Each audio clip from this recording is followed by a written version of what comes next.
सङ्कष्टहरणं गणेशाष्टकम् श्रीगणेशाय नमः।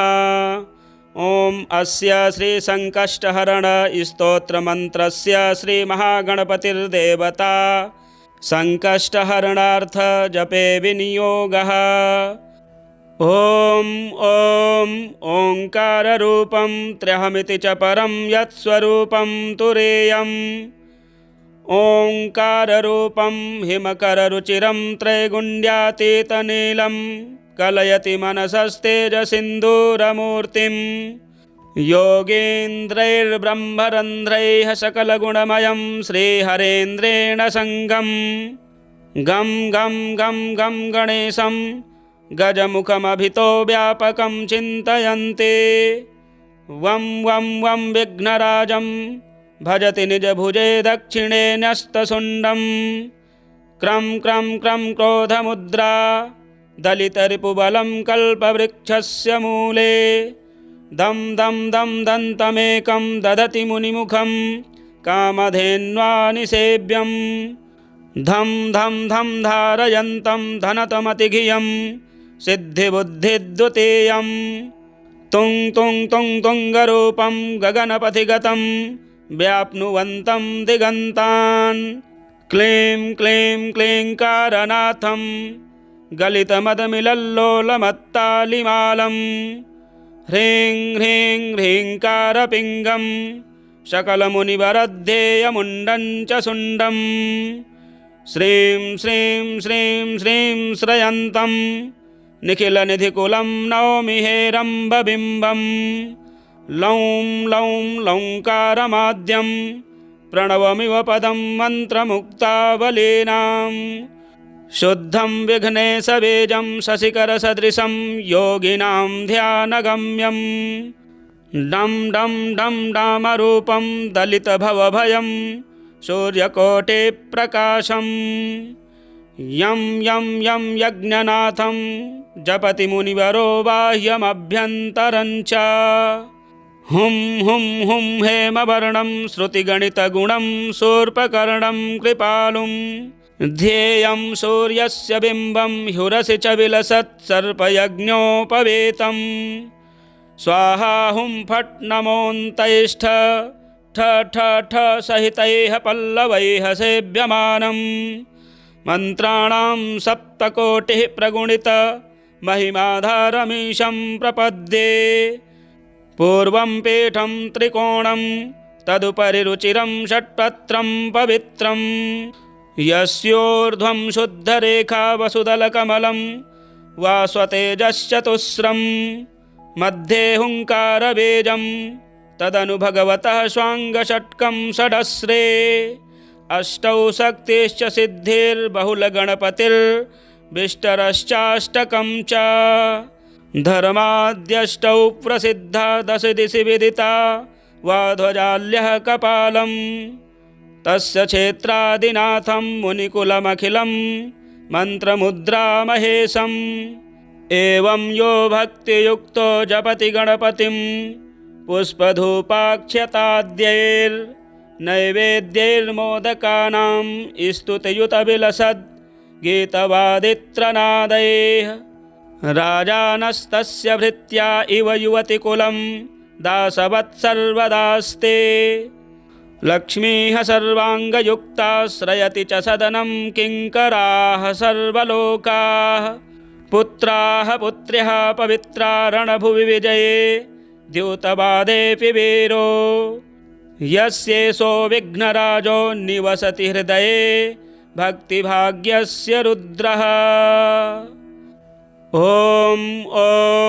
ओङ्काररूपं त्र्यहमिति च परं यत्स्वरूपं तुरीयम्। ओङ्काररूपं हिमकररुचिरं त्रैगुण्यातीतनीलं कलयति मनसस्तेजसिन्दूरमूर्तिं। योगीन्द्रैर्ब्रह्मरन्ध्रैः सकलगुणमयं श्रीहरेन्द्रेण सङ्गं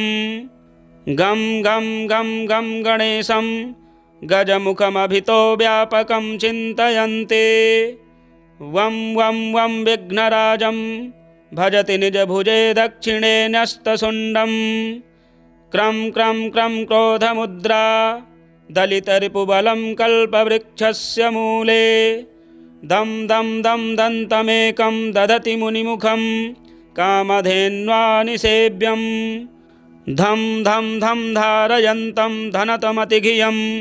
सिद्धिबुद्धिद्वितीयं तुं तुं तुं तुङ्गरूपं गगनपथिगतं व्याप्नुवन्तं दिगन्तान् क्लीं क्लीं क्लीङ्कारनाथं गलितमदमिलल्लोलमत्तालिमालं ह्रीं ह्रीं ह्रीङ्कारपिङ्गं सकलमुनिवरद्धेयमुण्डं च सुण्डं श्रीं श्रीं श्रीं श्रीं श्रयन्तं निखिलनिधिकुलं नौमि हेरम्बबिम्बं लौं लौं लौङ्कारमाद्यं प्रणवमिव पदं मन्त्रमुक्तावलीनां शुद्धं विघ्नेशबीजं शशिकरसदृशं योगिनां ध्यानगम्यं डं डं डं डामरूपं दलितभवभयं सूर्यकोटिप्रकाशं यं यं यं यज्ञनाथं जपति मुनिवरो बाह्यमभ्यन्तरं च हुं हुं हुं हेमवर्णं श्रुतिगणितगुणं शूर्पकर्णं कृपालुं ध्येयं सूर्यस्य बिम्बं ह्युरसि च विलसत् सर्पयज्ञोपवीतं स्वाहा हुं फट् नमोऽन्तैष्ठ ठ ठ ठ सहितैः पल्लवैः सेव्यमानं मन्त्राणां सप्तकोटिः प्रगुणित महिमाधारमीशं प्रपद्ये पूर्वं पीठं त्रिकोणं तदुपरि रुचिरं षट्पत्रं पवित्रं यस्योर्ध्वं शुद्धरेखा वसुदलकमलं वास्वतेजश्चतुस्रं मध्ये हुङ्कारबीजं तदनु भगवतः स्वाङ्गषट्कं षडस्रे अष्टौ शक्तिश्च सिद्धिर्बहुलगणपतिर्विष्टरश्चाष्टकं च धर्माद्यष्टौ प्रसिद्धा दशदिशि विदिता वाध्वजाल्यः कपालं तस्य क्षेत्रादिनाथं मुनिकुलमखिलं मन्त्रमुद्रामहेशम्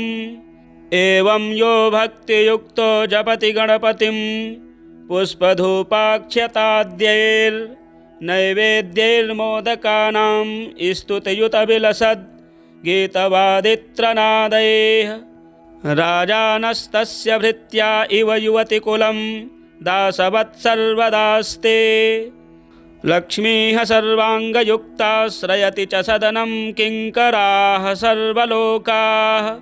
पुत्राः पुत्र्यः पवित्रा रणभुवि विजये द्यूतवादेऽपि वीरो यस्येषो विघ्नराजो निवसति हृदये भक्तिभाग्यस्य रुद्रः ॐ ॐ ओङ्काररूपं त्र्यहमिति च परं यत्स्वरूपं तुरीयम् ओङ्काररूपं हिमकररुचिरं त्रैगुण्यातीतनीलं कलयति मनसस्तेजसिन्दूरमूर्तिं योगीन्द्रैर्ब्रह्मरन्ध्रैः सकलगुणमयं श्रीहरेन्द्रेण सङ्गं गं गं गं गं गणेशं गजमुखमभितो व्यापकं चिन्तयन्ते वं वं वं विघ्नराजं भजति निजभुजे दक्षिणे न्यस्तशुण्डं क्रं क्रं क्रं क्रोधमुद्रा दलितरिपुबलं कल्पवृक्षस्य मूले दं दं दं दन्तमेकं ददति मुनिमुखं कामधेन्वा निसेव्यं धं धं धं धारयन्तं धनतमतिघियं सिद्धिबुद्धिद्वितीयं तुं तुं तुं तुङ्गरूपं गगनपथिगतं व्याप्नुवन्तं दिगन्तान् क्लीं क्लीं क्लीङ्कारनाथं गलितमदमिलल्लोलमत्तालिमालं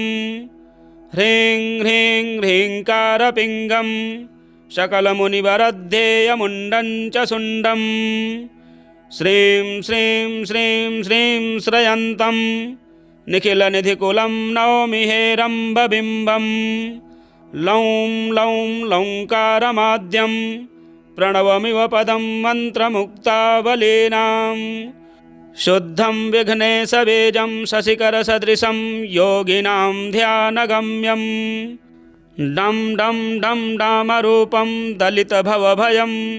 सूर्यकोटिप्रकाशं यं यं यं यज्ञनाथं जपति मुनिवरो बाह्यमभ्यन्तरं च हुं हुं हुं हेमवर्णं श्रुतिगणितगुणं शूर्पकर्णं कृपालुं ध्येयं सूर्यस्य बिम्बं ह्युरसि च विलसत् सर्पयज्ञोपवीतं स्वाहा हुं फट् नमोऽन्तैष्ठ ठ ठ ठ सहितैः पल्लवैः सेव्यमानं मन्त्राणां सप्तकोटिः प्रगुणित महिमाधारमीशं प्रपद्ये पूर्वं पीठं त्रिकोणं तदुपरि रुचिरं षट्पत्रं पवित्रं यस्योर्ध्वं शुद्धरेखा वसुदलकमलं वास्वतेजश्चतुस्रं मध्ये हुङ्कारबीजं तदनु भगवतः स्वाङ्गषट्कं षडस्रे अष्टौ शक्तिश्च सिद्धिर्बहुलगणपतिर्विष्टरश्चाष्टकं च धर्माद्यष्टौ प्रसिद्धा दशदिशि विदिता वाध्वजाल्यः कपालं तस्य क्षेत्रादिनाथं मुनिकुलमखिलं मन्त्रमुद्रामहेशम् एवं यो भक्तियुक्तो जपति गणपतिं पुष्पधूपाक्षताद्यैर्नैवेद्यैर्मोदकानां स्तुतियुतविलसद् गीतवादित्रनादैः राजानस्तस्य भृत्या इव युवतिकुलं दासवत्सर्वदास्ते लक्ष्मीः सर्वाङ्गयुक्ताश्रयति च सदनं किङ्कराः सर्वलोकाः पुत्राः पुत्र्यः पवित्रा रणभुवि विजये द्यूतवादेऽपि वीरो यस्येषो विघ्नराजो निवसति हृदये भक्तिभाग्यस्य रुद्रः ॐ ॐ ओङ्काररूपं त्र्यहमिति च परं यत्स्वरूपं तुरीयम् ओङ्काररूपं हिमकररुचिरं त्रैगुण्यातीतनीलं कलयति मनसस्तेजसिन्दूरमूर्तिं योगीन्द्रैर्ब्रह्मरन्ध्रैः सकलगुणमयं श्रीहरेन्द्रेण सङ्गं गं गं गं गं गणेशं गजमुखमभितो व्यापकं चिन्तयन्ति वं वं वं विघ्नराजं भजति निजभुजे दक्षिणे न्यस्तशुण्डं क्रं क्रं क्रं क्रोधमुद्रा दलितरिपुबलं कल्पवृक्षस्य मूले दं दं दं दन्तमेकं दधति मुनिमुखं कामधेन्वानिसेव्यं धं धं धं धारयन्तं धनतमतिघियं सिद्धिबुद्धिद्वितीयं तुं तुं तुं तुङ्गरूपं गगनपथिगतं व्याप्नुवन्तं दिगन्तान् क्लीं क्लीं क्लीङ्कारनाथं गलितमदमिलल्लोलमत्तालिमालं ह्रीं ह्रीं ह्रीङ्कारपिङ्गं सकलमुनिवरद्धेयमुण्डं च शुण्डं श्रीं श्रीं श्रीं श्रीं श्रयन्तं निखिलनिधिकुलं नौमि हेरम्बबिम्बं लौं लौं लौङ्कारमाद्यं प्रणवमिव पदं मन्त्रमुक्तावलीनां शुद्धं विघ्नेशबीजं शशिकरसदृशं योगिनां ध्यानगम्यं डं डं डं डामरूपं दलितभवभयं सूर्यकोटिप्रकाशं यं यं यं यज्ञनाथं जपति मुनिवरो बाह्यमभ्यन्तरं च हुं हुं हुं हेमवर्णं श्रुतिगणितगुणं शूर्पकर्णं कृपालुं ध्येयं सूर्यस्य बिम्बं ह्युरसि च विलसत् सर्पयज्ञोपवीतं स्वाहा हुं फट् नमोऽन्तैष्ठ ठ ठ ठ सहितैः पल्लवैः सेव्यमानं मन्त्राणां सप्तकोटिः प्रगुणित महिमाधारमीशं प्रपद्ये पूर्वं पीठं त्रिकोणं तदुपरि रुचिरं षट्पत्रं पवित्रं यस्योर्ध्वं शुद्धरेखा वसुदलकमलं वास्वतेजश्चतुस्रं मध्ये हुङ्कारबीजं तदनु भगवतः स्वाङ्गषट्कं षडस्रे अष्टौ शक्तिश्च सिद्धिर्बहुलगणपतिर्विष्टरश्चाष्टकं च धर्माद्यष्टौ प्रसिद्धा दश दिशि विदिता वाध्वजाल्यः कपालं तस्य क्षेत्रादिनाथं मुनिकुलमखिलं मन्त्रमुद्रामहेशम् एवं यो भक्तियुक्तो जपति गणपतिं पुष्पधूपाक्षताद्यैर्नैवेद्यैर्मोदकानां स्तुतियुतविलसद् गीतवादित्रनादैः राजानस्तस्य भृत्या इव युवतिकुलं दासवत्सर्वदास्ते लक्ष्मीः सर्वाङ्गयुक्ताश्रयति च सदनं किङ्कराः सर्वलोकाः पुत्राः पुत्र्यः पवित्रा रणभुवि विजये द्यूतवादेऽपि वीरो यस्येषो विघ्नराजो निवसति हृदये भक्तिभाग्यस्य रुद्रः। ॐ ॐ ओङ्काररूपं त्र्यहमिति च परं यत्स्वरूपं तुरीयम् ओङ्काररूपं हिमकररुचिरं त्रैगुण्यातीतनीलं कलयति मनसस्तेजसिन्धूरमूर्तिं योगीन्द्रैर्ब्रह्मरन्ध्रैः सकलगुणमयं श्रीहरेन्द्रेण सङ्गं गं गं गं गं गणेशं गजमुखमभितो व्यापकं चिन्तयन्ते वं वं वं विघ्नराजं भजति निजभुजे दक्षिणे न्यस्तशुण्डं क्रं क्रं क्रं क्रोधमुद्रा दलितरिपुबलं कल्पवृक्षस्य मूले दं दं दं दन्तमेकं ददति मुनिमुखं कामधेन्वा निसेव्यं धं धं धं धारयन्तं धनतमतिघियं सिद्धिबुद्धिद्वितीयं तुं तुं तुं तुङ्गरूपं गगनपथिगतं व्याप्नुवन्तं दिगन्तान् क्लीं क्लीं क्लीङ्कारनाथं गलितमदमिलल्लोलमत्तालिमालं ह्रीं ह्रीं ह्रीङ्कारपिङ्गं सकलमुनिवरद्धेयमुण्डं च शुण्डं श्रीं श्रीं श्रीं श्रीं श्रयन्तं निखिलनिधिकुलं नौमि हेरम्बबिम्बं लौं लौं लौङ्कारमाद्यं प्रणवमिव पदं मन्त्रमुक्तावलीनां शुद्धं विघ्नेशबीजं शशिकरसदृशं योगिनां ध्यानगम्यं डं डं डं डामरूपं दलितभवभयं सूर्यकोटिप्रकाशं यं यं यं यज्ञनाथं जपति मुनिवरो बाह्यमभ्यन्तरं च हुं हुं हुं हेमवर्णं श्रुतिगणितगुणं शूर्पकर्णं कृपालुं ध्येयं सूर्यस्य बिम्बं ह्युरसि च विलसत् सर्पयज्ञोपवीतं स्वाहा हुं फट् नमोऽन्तैष्ठ ठ ठ ठ सहितैः पल्लवैः सेव्यमानं मन्त्राणां सप्तकोटिः प्रगुणित महिमाधारमीशं प्रपद्ये पूर्वं पीठं त्रिकोणं तदुपरि रुचिरं षट्पत्रं पवित्रं यस्योर्ध्वं शुद्धरेखा वसुदलकमलं वास्वतेजश्चतुस्रं मध्ये हुङ्कारबीजं तदनु भगवतः स्वाङ्गषट्कं षडस्रे अष्टौ शक्तिश्च सिद्धिर्बहुलगणपतिर्विष्टरश्चाष्टकं च धर्माद्यष्टौ प्रसिद्धा दश दिशि विदिता वाध्वजाल्यः कपालं तस्य क्षेत्रादिनाथं मुनिकुलमखिलं मन्त्रमुद्रामहेशम् एवं यो भक्तियुक्तो जपति गणपतिं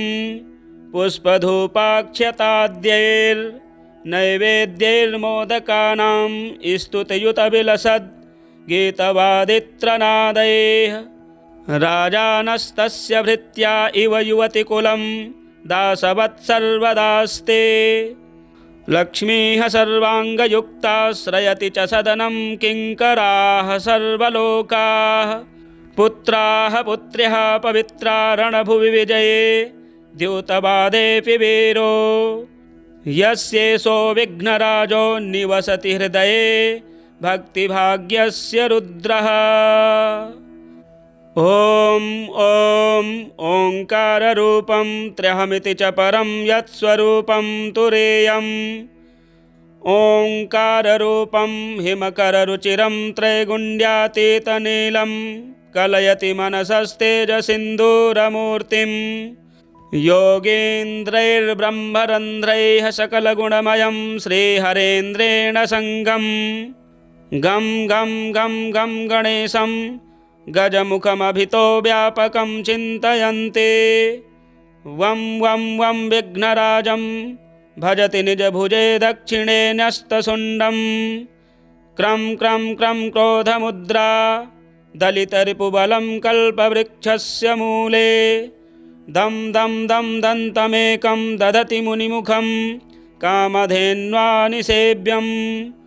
धं धं धं धारयन्तं धनतमतिघियं सिद्धिबुद्धिद्वितीयं तुं तुं तुं तुङ्गरूपं गगनपथिगतं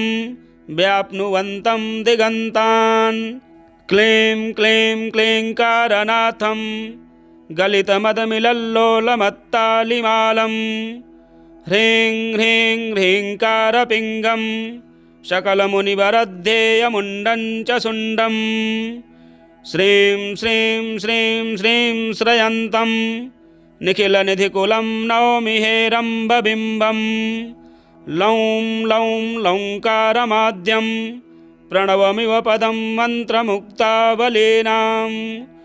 शुद्धं विघ्नेशबीजं शशिकरसदृशं योगिनां ध्यानगम्यं डं डं डं डामरूपं दलितभवभयं सूर्यकोटिप्रकाशं यं यं यं यज्ञनाथं जपति मुनिवरो बाह्यमभ्यन्तरं च हुं हुं हुं हेमवर्णं श्रुतिगणितगुणं शूर्पकर्णं कृपालुं ध्येयं सूर्यस्य बिम्बं ह्युरसि च विलसत् सर्पयज्ञोपवीतं स्वाहा हुं फट् नमोऽन्तैष्ठ ठ ठ ठ सहितैः पल्लवैः सेव्यमानं मन्त्राणां सप्तकोटिः प्रगुणित महिमाधारमीशं प्रपद्ये पूर्वं पीठं त्रिकोणं तदुपरि रुचिरं षट्पत्रं पवित्रं यस्योर्ध्वं शुद्धरेखा वसुदलकमलं वास्वतेजश्चतुस्रं मध्ये हुङ्कारबीजं तदनु भगवतः स्वाङ्गषट्कं षडस्रे अष्टौ शक्तिश्च सिद्धिर्बहुलगणपतिर्विष्टरश्चाष्टकं च धर्माद्यष्टौ प्रसिद्धा दशदिशि विदिता वाध्वजाल्यः कपालं तस्य क्षेत्रादिनाथं मुनिकुलमखिलं मन्त्रमुद्रामहेशम् एवं यो भक्तियुक्तो जपति गणपतिं पुष्पधूपाक्षताद्यैर्नैवेद्यैर्मोदकानां स्तुतियुतविलसद् गीतवादित्रनादैः राजानस्तस्य भृत्या इव युवतिकुलं दासवत्सर्वदास्ते लक्ष्मीः सर्वाङ्गयुक्ताश्रयति च सदनं किङ्कराः सर्वलोकाः पुत्राः पुत्र्यः पवित्रा रणभुवि विजये द्यूतवादेऽपि वीरो यस्येषो विघ्नराजो निवसति हृदये भक्तिभाग्यस्य रुद्रः। ॐ ॐ ओङ्काररूपं त्र्यहमिति च परं यत्स्वरूपं तुरीयम् ओङ्काररूपं हिमकररुचिरं त्रैगुण्यातीतनीलं कलयति मनसस्तेजसिन्दूरमूर्तिं योगीन्द्रैर्ब्रह्मरन्ध्रैः सकलगुणमयं श्रीहरेन्द्रेण सङ्गं गं गं गं गं गणेशं गजमुखमभितो व्यापकं चिन्तयन्ते वं वं वं विघ्नराजं भजति निजभुजे दक्षिणे न्यस्तशुण्डं क्रं क्रं क्रं क्रोधमुद्रा दलितरिपुबलं कल्पवृक्षस्य मूले दं दं दं दन्तमेकं ददति मुनिमुखं कामधेन्वा निसेव्यं धं धं धं धारयन्तं धनतमतिघियं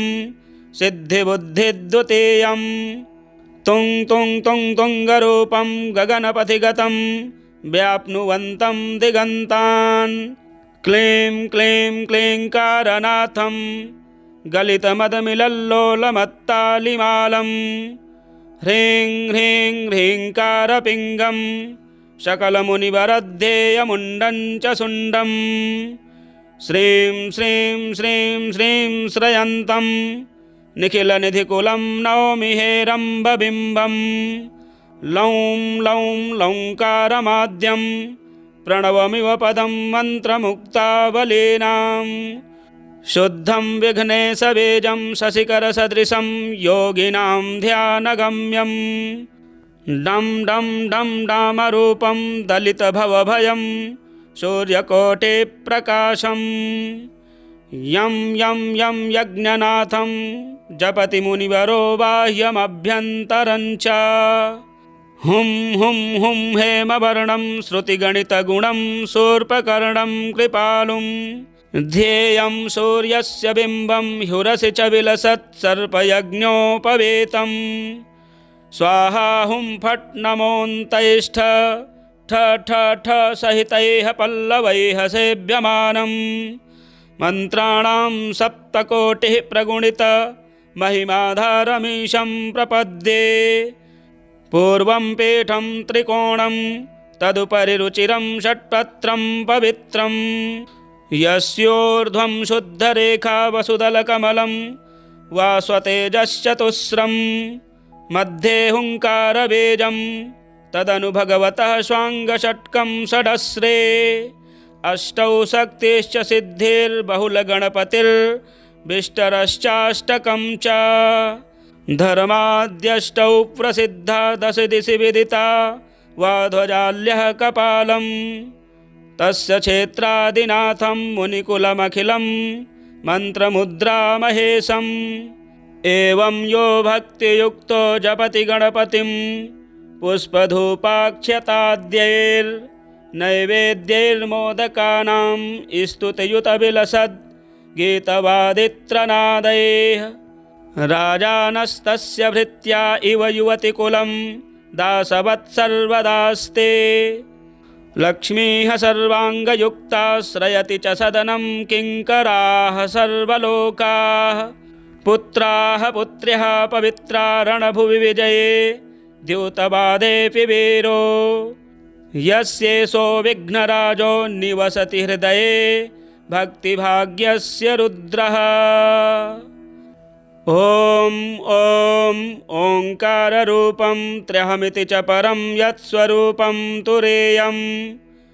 ओङ्काररूपं हिमकररुचिरं त्रैगुण्यातीतनीलं कलयति मनसस्तेजसिन्दूरमूर्तिं योगीन्द्रैर्ब्रह्मरन्ध्रैः सकलगुणमयं श्रीहरेन्द्रेण सङ्गं गं गं गं गं गणेशं गजमुखमभितो व्यापकं चिन्तयन्ति वं वं वं विघ्नराजं भजति निजभुजे दक्षिणे न्यस्तशुण्डं क्रं क्रं क्रं क्रोधमुद्रा दलितरिपुबलं कल्पवृक्षस्य मूले दं दं दं दन्तमेकं ददति मुनिमुखं कामधेन्वा निसेव्यं धं धं धं धारयन्तं धनतमतिघियं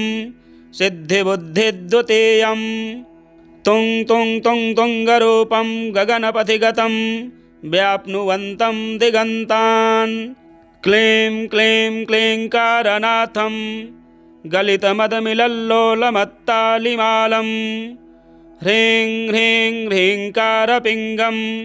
सकलमुनिवरद्धेयमुण्डं च शुण्डं श्रीं श्रीं श्रीं श्रीं श्रयन्तं निखिलनिधिकुलं नौमि हेरम्बबिम्बं लौं लौं लौङ्कारमाद्यं प्रणवमिव पदं मन्त्रमुक्तावलीनां शुद्धं विघ्नेशबीजं शशिकरसदृशं योगिनां ध्यानगम्यं डं डं डं डामरूपं दलितभवभयं सूर्यकोटिप्रकाशं यं यं यं यज्ञनाथं जपति मुनिवरो बाह्यमभ्यन्तरं च हुं हुं हुं हेमवर्णं श्रुतिगणितगुणं शूर्पकर्णं कृपालुं ध्येयं सूर्यस्य बिम्बं ह्युरसि च विलसत् सर्पयज्ञोपवीतं स्वाहा हुं फट् नमोऽन्तैष्ठ ठ ठ ठ सहितैः पल्लवैः सेव्यमानं मन्त्राणां सप्तकोटिः प्रगुणित महिमाधारमीशं प्रपद्ये पूर्वं पीठं त्रिकोणं तदुपरि रुचिरं षट्पत्रं पवित्रं यस्योर्ध्वं शुद्धरेखा वसुदलकमलं वास्वतेजश्चतुस्रं मध्ये हुङ्कारबीजं तदनु भगवतः स्वाङ्गषट्कं षडस्रे अष्टौ शक्तिश्च सिद्धिर्बहुलगणपतिर्विष्टरश्चाष्टकं च धर्माद्यष्टौ प्रसिद्धा दश दिशि विदिता वाध्वजाल्यः कपालं तस्य क्षेत्रादिनाथं मुनिकुलमखिलं मन्त्रमुद्रामहेशम् एवं यो भक्तियुक्तो जपति गणपतिं पुष्पधूपाक्षताद्यैर्नैवेद्यैर्मोदकानां स्तुतियुतविलसद् गीतवादित्रनादैः राजानस्तस्य भृत्या इव युवतिकुलं दासवत्सर्वदास्ते लक्ष्मीः सर्वाङ्गयुक्ताश्रयति च सदनं किङ्कराः सर्वलोकाः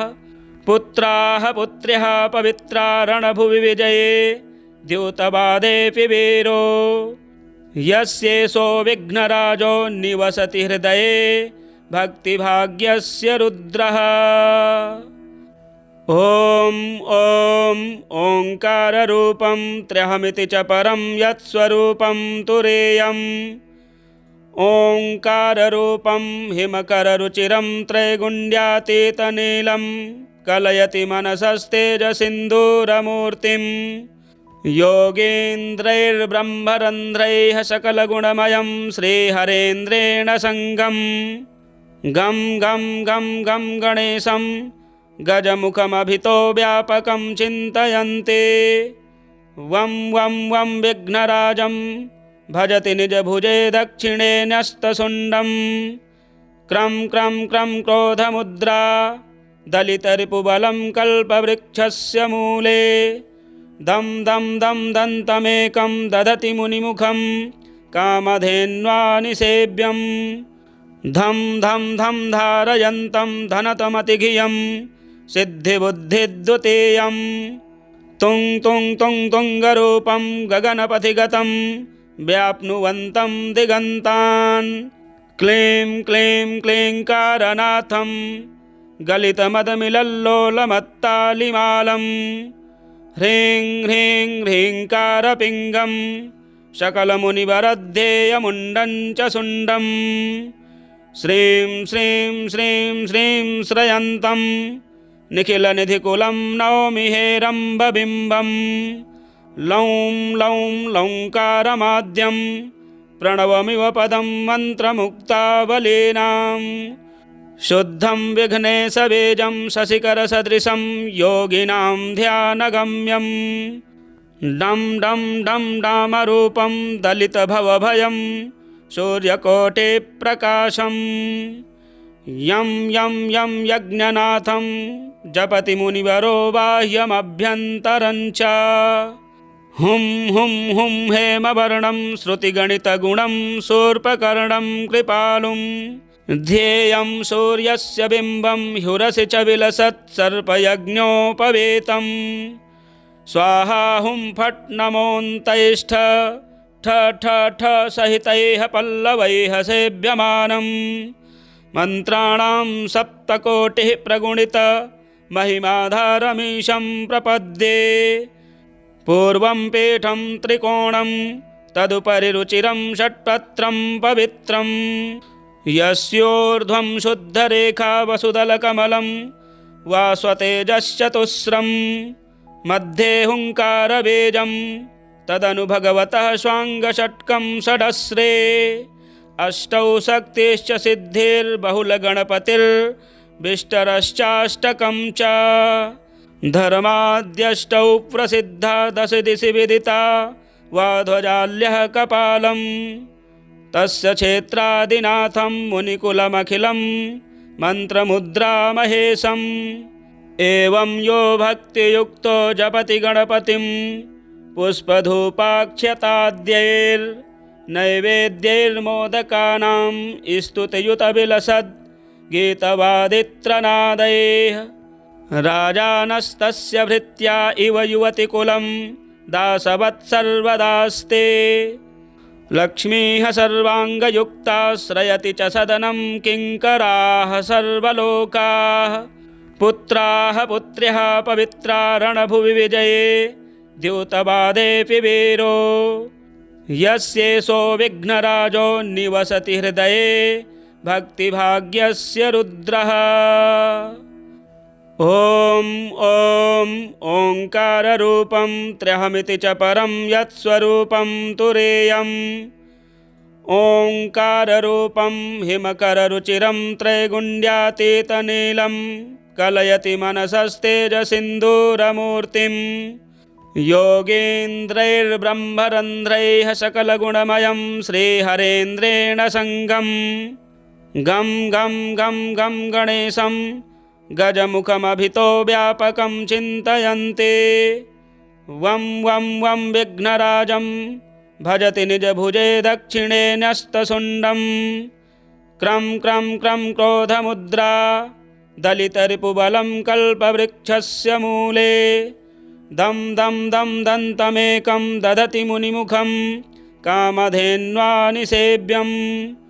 धं धं धं धारयन्तं धनतमतिघियं सिद्धिबुद्धिद्वितीयं तुं तुं तुं तुङ्गरूपं गगनपथिगतं व्याप्नुवन्तं दिगन्तान् क्लीं क्लीं क्लीङ्कारनाथं गलितमदमिलल्लोलमत्तालिमालं ह्रीं ह्रीं ह्रीङ्कारपिङ्गं सकलमुनिवरद्धेयमुण्डं च शुण्डं श्रीं श्रीं श्रीं श्रीं श्रयन्तं निखिलनिधिकुलं नौमि हेरम्बबिम्बं लौं लौं लौङ्कारमाद्यं प्रणवमिव पदं मन्त्रमुक्तावलीनां शुद्धं विघ्नेशबीजं शशिकरसदृशं योगिनां ध्यानगम्यं डं डं डं डामरूपं दलितभवभयं सूर्यकोटिप्रकाशं यं यं यं यज्ञनाथं जपति मुनिवरो बाह्यमभ्यन्तरं च हुं हुं हुं हेमवर्णं श्रुतिगणितगुणं शूर्पकर्णं कृपालुं ध्येयं सूर्यस्य बिम्बं ह्युरसि च विलसत् सर्पयज्ञोपवीतं स्वाहा हुं फट् नमोऽन्तैष्ठ ठ ठ ठ सहितैः पल्लवैः सेव्यमानं मन्त्राणां सप्तकोटिः प्रगुणित महिमाधारमीशं प्रपद्ये पूर्वं पीठं त्रिकोणं तदुपरि रुचिरं षट्पत्रं पवित्रं यस्योर्ध्वं शुद्धरेखा वसुदलकमलं वास्वतेजश्चतुस्रं मध्ये हुङ्कारबीजं तदनु भगवतः स्वाङ्गषट्कं षडस्रे